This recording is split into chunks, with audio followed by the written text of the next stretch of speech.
Well, that's an interesting point because I asked you about your songwriting as you were kind of developing your music. So, were there already lyrics when you were writing at 15, 16? Yes, but they weren't very good. And I knew that they weren't that good, but I was still kind of like, it's like a thing. You have to do something to figure out, what you want your version of, songwriting to be. You have to do songwriting in order to. For me, that was the case. Sure. I can't speak for anyone else, but that was the case for me. That it was a process of.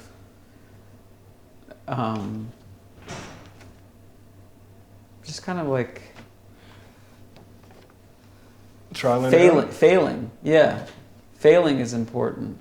A lot of people have written about that, about how important it is to fail, in order to understand what it means to write something that you like. Is there maybe one thing that sticks out just off the top of your head now for something that at the time felt like a something negative or so, or a failure that felt like a failure in your career, but now when you look back on it, it was kind of a turning point, or No, I can't think of that right now. I could probably eventually. No worries. I can't think of one right now. Sorry. Okay. But have you figured out then what kind of songwriter you want to be, or did you figure out what kind of songwriter you wanted to be?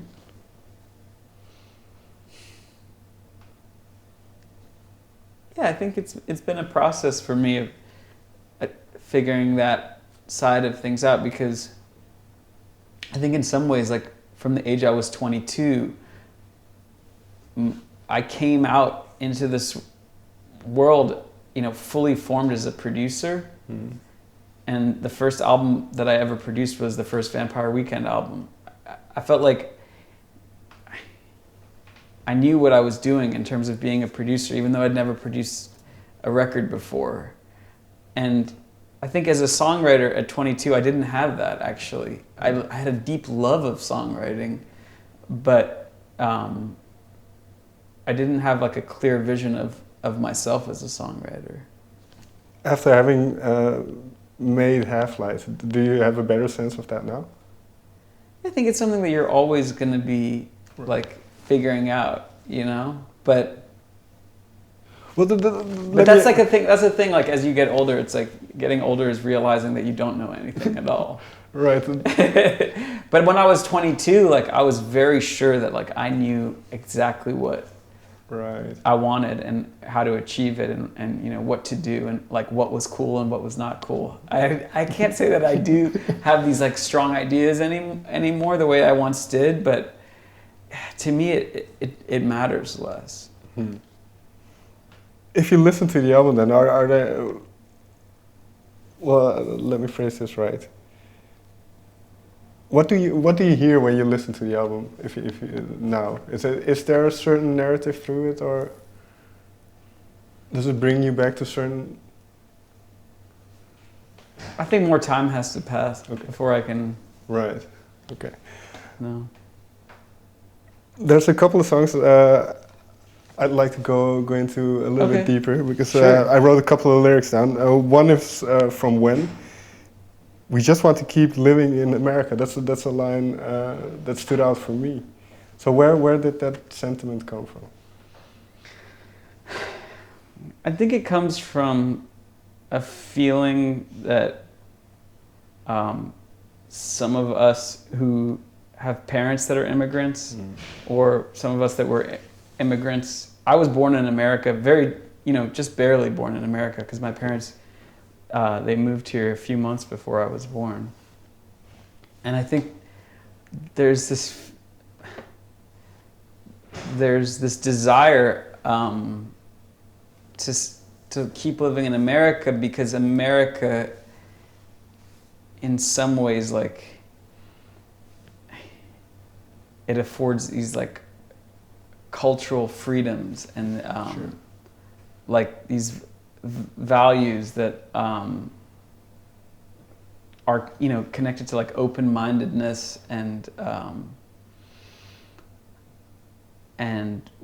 welcoming of others. And I think, you know, that what's at odds with that is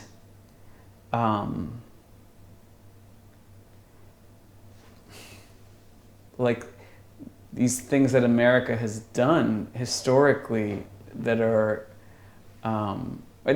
things that America has done and continues to do historically that are, you know, extremely lacking in morality with regards to other countries. Sure. And you know, with regards to immigrants' rights and women's rights and human rights even. So I think for me that line, it was kind of coming to terms with this idea that, you know, something that I've talked about with my parents, because I've always, you know, growing up in DC, and I was always very aware of politics, right. And we used to watch Sunday morning talk shows, and so I've always had kind of like a mistrust of America, but at the same time, I think for my parents, they saw America as a place of refuge, and a place where they could, you know, live the closest thing to like an ideal life, where they could, you know, preserve their identity as Iranians and their culture as Iranian, and, you know, continue to be free. And so for me, like, I think I had to come to terms with realizing that like America is problematic, and yet it's like we all want to keep living in America, so it's like the dream is still there. So it's like we're at odds, you know, these things are at odds with each other. Well, finally, so that's why the lyric is like, but come on, like we just want to keep living in America, but come on, like, right. Like how much do we have to go through? Like how much do we have to bear? Well, finally then, and this kind of ties in with, I think it's with something, another theme on the record, at least to me, and it's not, well, let me just ask you, because to me there's a feeling, let's see, where's, yeah, in Don't Let It Go, but Don't Let It Get to You, but other songs as well, there's a certain sentiment of expectations versus reality. And this can be in relationships, but maybe perhaps also in terms of society. But there's a line, you're not going to get it exactly how you want it, but that doesn't mean you shouldn't try. So is that kind of what you mentioned just now about how you look at America in a sense? Yeah, I think, you know, in some ways I was trying to,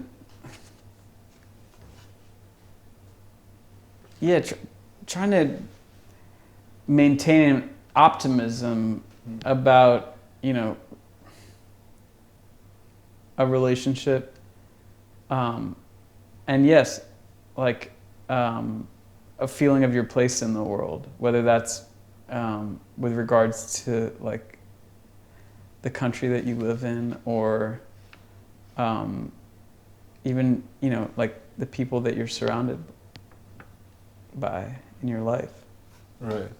And am I right in seeing that kind of separation between expectation and reality, or is that something? I think that's definitely a theme. Okay. It's definitely something that I think about. Very last question then.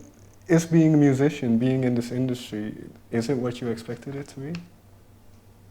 As you were growing up and kind of thinking about becoming a musician?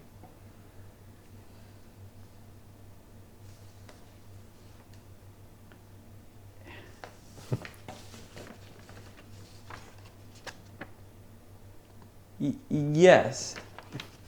Yes, it is. And I think, and what it has to do with for me is kind of like realizing that if I was a painter,